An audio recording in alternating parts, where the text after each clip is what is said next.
एक शाम राजा अकबर अपने प्रिय बीरबल के साथ अपने शाही बगीचे की सैर के लिए निकले। वह बगीचा बहुत ही शानदार था। चारों ओर हरियाली ही हरियाली थी और फूलों की भीनी भीनी खुशबू वातावरण को और भी खूबसूरत बना रही थी।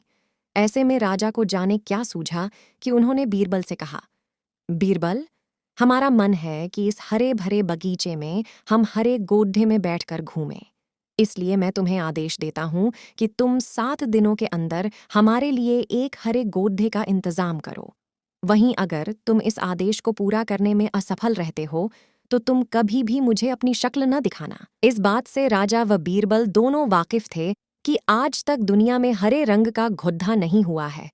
फिर भी राजा चाहते थे कि बीरबल किसी बात में अपनी हार स्वीकार करें। इसी कारण उन्होंने बीरबल को ऐसा आदेश दिया। मगर बीरबल भी बहुत चालाक थे। वो भली भांति जानते थे कि राजा उनसे क्या चाहते हैं।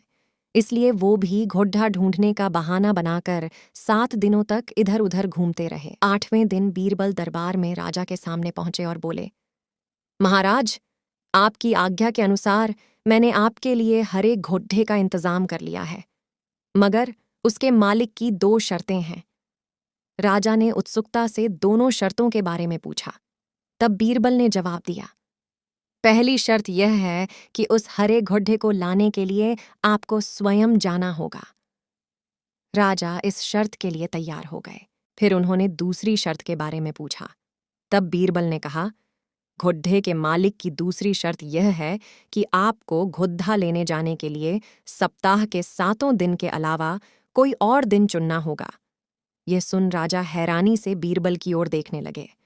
तब बीरबल ने बड्डी सहजता से जवाब दिया, महाराज, घोड्ढे का मालिक कहता है कि हरे रंग के खास घोड्ढे को लाने के लिए उसकी यह खास शर्तें तो माननी ही होंगी। राजा अकबर बीरबल की यह चतुराई भरी बात सुनकर खुश हो गए और मान गए कि बीरबल से उसकी हार मनवाना वाकई में बहुत मुश्किल काम है। कहानी से सीख।